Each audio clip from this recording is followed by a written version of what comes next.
Angalia maneno yaliyokwenda zaidi ya shule. Ashukru qaidul mawjud wa saydul mafqud. Ibada ya kushukuru, tabia ya kuwa na shukrani kwa Mola wako, kinapelekea kila alichokupa Allah umekwisha kifunga, hakitotoka kwako.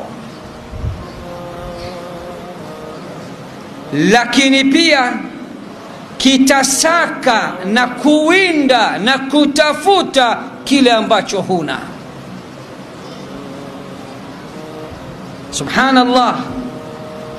Qaidul mawjud, ashukru qaidul mawjud wa saydul mafqud. Shukrani, kumshukuru Allah juu ya neema mbalimbali alizotupa, kutapelekea kile alichotupa kudumu, na kile asichotupa kitakuja chenyewe tena bila ya noma wala kokoro.